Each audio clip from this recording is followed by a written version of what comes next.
Estamos iniciando o 10º vídeo do nosso curso, seu curso Bíblia Hoje, com a seguinte ideia: como a Bíblia pode ajudar você em todas as áreas da sua vida hoje. E para iniciar, vou pedir ao missionário Guilherme para estar orando ao Senhor. Amém. Oremos. Senhor nosso Deus, nosso Pai, queremos te agradecer, Deus, por essa oportunidade que a gente vai ter agora de meditar na Tua Palavra, a oportunidade, Jesus Cristo, de conhecer mais o Senhor, a oportunidade de conhecer a Tua vontade, a Tua justiça, de experimentar, Jesus Cristo, da Tua graça todos os dias das nossas vidas. Obrigado, porque sem o Senhor não podemos fazer nada. Em nome de Jesus, amém. Amém. Acompanhe com a gente Mateus capítulo 5. Iniciamos no último vídeo esse capítulo 5, que é um dos capítulos mais bonitos da Bíblia, onde Jesus ele inicia o seu sermão do monte, conhecido como as bem-aventuranças.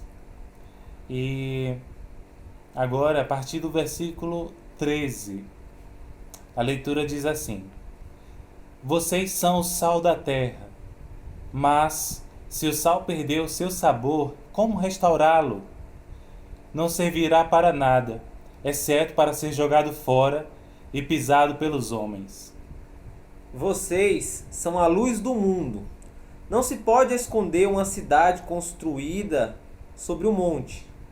E também ninguém acende uma candeia e a coloca debaixo de uma vasilha. Ao contrário, coloca-a no lugar apropriado e assim ilumina a todos os que estão na casa. Assim brilhe a luz de vocês diante dos homens, para que vejam as suas boas obras e glorifiquem ao Pai de vocês que está nos céus. Muito bem. Até aqui, a gente viu nos textos anteriores Jesus falando sobre seu principal tema, a sua principal pregação, o reino dos céus. E eu gostaria que o missionário Guilherme explicasse para você que está nos acompanhando o que seriam essas expressões que Jesus usa aqui agora. Sal da terra, luz do mundo. E como associar essas duas expressões em que Jesus diz que os discípulos são o sal da terra, em que eles são a luz do mundo, com o tema, o reino dos céus. Muito bem. A gente percebe que desde o início do capítulo 5, as palavras, os ensinamentos de Jesus são direcionados aos seus discípulos, aos apóstolos. Isso quer dizer que é para mim e para você, discípulo de Jesus, esses ensinamentos, o qual Jesus inicia no capítulo 5, né? A gente vê que no capítulo 4, Jesus inicia a sua pregação sobre o reino, levando as pessoas ao arrependimento. E aqui em cima de um monte, né, Jesus fala sobre sal e luz, aquilo que os discípulos deveriam ser enquanto estivesse aqui na terra. É interessante que esses dois, né, elementos que Jesus usa, a gente pode, por exemplo, destacar por enquanto o sal, o qual a gente sabe que eu e você é aquilo que a gente usa no dia a dia, é aquilo que a gente põe, né, na nossa comida para dar aquele gostinho, para dar realmente aquele sabor tão maravilhoso. E a gente percebe que sal naquela época era algo muito valioso. Na época de Jesus, o sal muitas vezes era tido como salário, recompensa, porque realmente era algo muito valioso naquela época.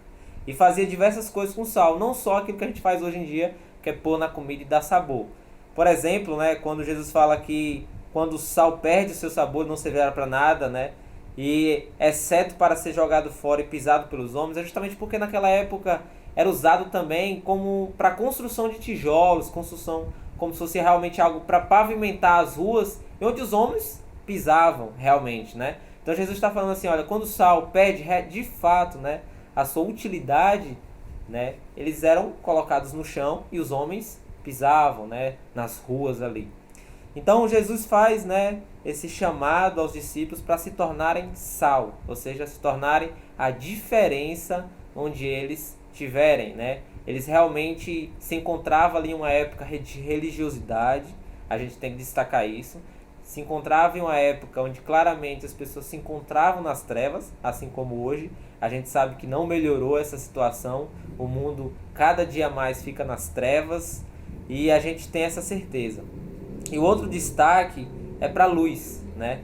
E isso é maravilhoso porque a gente sabe que eu e você somos luzeiros do Senhor. Eu costumo dizer que realmente é algo como se fosse a lua, né? A lua não tem luz própria. Ela não tem luz própria de maneira alguma, mas mesmo assim ela brilha na noite. Por quê? Porque ela acaba refletindo a luz do sol. Quem é o nosso sol? O sol da justiça, se não é o próprio Jesus.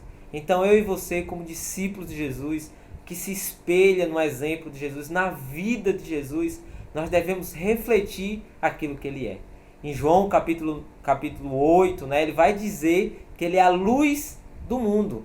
Então, como seguimos essa luz do mundo, o exemplo da luz do mundo, eu e você também devemos refletir essa luz. Amém. Glória a Deus. Uma palavra maravilhosa. E vamos continuar a leitura desse capítulo 5 para entender melhor o contexto. Justamente esse contexto que o missionário Guilherme está falando. No versículo 17, por exemplo, não pensem que vim abolir a lei ou os profetas. Não vim abolir, mas cumprir. Digo-lhes a verdade, enquanto existirem céus e terra, de forma alguma desaparecerá da lei a menor letra ou menor traço até que tudo se cumpra. A gente vê Jesus falando 2 vezes aqui em relação à lei. Mas que lei seria essa, Guilherme? Você poderia explicar para nós? Sim. A gente sabe que olhando para o Velho Testamento, ou seja, os tempos que antecederam a vinda de Jesus na Terra, que se encarnou como Deus vivo, foi instituída uma lei na época de Moisés. Na época onde os hebreus, o povo de Deus que estava escravo do Egito, foi peregrinar, né, no deserto até a chegada de Canaã, a terra prometida. E ali Deus usou Moisés para instituir a sua lei. E foram diversas leis de sacerdotes, de povos, leis morais, leis institucionais, civis, espirituais, inclusive os 10 mandamentos de Êxodo 20 que eu e você conhecemos. Mas a gente sabe, quando olha todos os elementos da lei, que tudo aquilo apontava para Cristo. Toda a profecia do Velho Testamento apontava para aquele que viria e nos salvaria de todo pecado.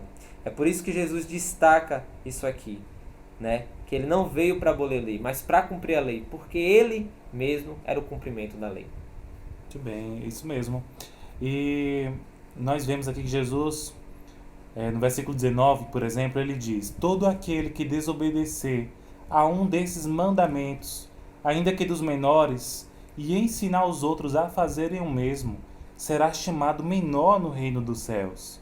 Mas todo aquele que praticar e ensinar estes mandamentos será chamado grande no reino dos céus. Pois eu lhes digo que se a justiça de vocês não for muito superior à dos fariseus e mestres da lei, de modo nenhum entrarão no reino dos céus. Muito bem. Então vai marcando aí que a gente hoje vai parar nesse versículo 20. Você pode fazer a leitura na sua casa, continuar lendo todo o capítulo 5, 6 e assim em diante. Mas gostaria que o missionário Guilherme explicasse até aqui justamente essa questão do reino, né, que a gente tem tentado, começou nos vídeos anteriores, a explicar sobre o reino dos céus.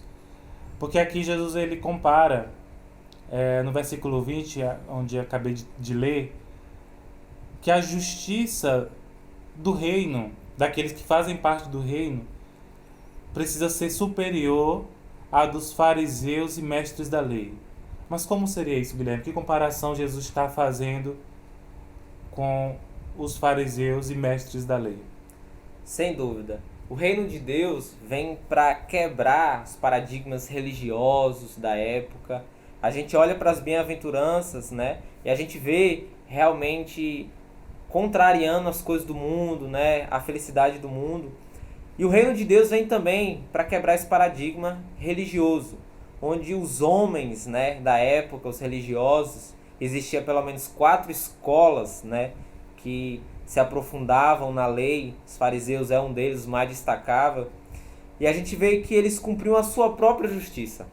Ou seja, eles distorciam muitas vezes a lei para agradar a vida deles. E muitas vezes, né, eles exigiam que os outros cumprissem, mas nem eles mesmos cumpriam. Ou seja, é por isso que eles são chamados de hipócritas, porque realmente eles não cumpriam nada daquilo que eles exigiam. Então é realmente uma vida superficial onde eles viviam. Eles realmente não estavam interessados nas coisas de Deus, mas realmente em apenas pregar regras, religiões, e isso não agradava o Senhor. E veio Jesus quebrando esse paradigma com relacionamentos, quebrando esse paradigma com realmente ensinando como viver a vontade do Senhor, a sua justiça. E aqui, né, ele pede para os discípulos viverem de maneira totalmente contrária à dos fariseus, ou seja, viver aquilo que pregava, viver a justiça de Deus, o reino de Deus, com fidelidade e amor. Muito bem, é isso mesmo. E a gente vai começar a entender mais sobre os fariseus e mestres da lei em todo o livro de Mateus. A gente vai ver eles andando lado a lado com Jesus, seguindo Jesus, mas não querendo ser discípulo de Jesus, mas assim para acusar Jesus, né? Para colocar ele à prova e ter algo contra ele para condená-lo, prendê-lo e depois crucificá-lo.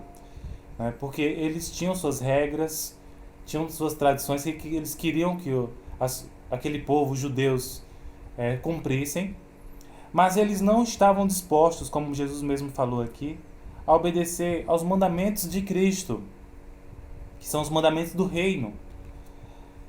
E eu e você, a gente também tem muita dificuldade de cumprir tudo que está aqui. Mas a gente sabe que o primeiro passo para você começar a colocar em prática aquilo que o Senhor Jesus prega, a ser um discípulo de Jesus, como nós temos destacado, a fazer parte desse reino, o primeiro passo é você ter um compromisso com a sua lei, a lei do Senhor, essa que você está acompanhando. Talvez você esteja acompanhando no seu celular, no aplicativo, mas eu gostaria de dar uma dica hoje, deixar uma dica para você. Se você tem uma Bíblia em casa, abra sua Bíblia, comece a marcar a mensagem de Jesus, os mandamentos de Cristo.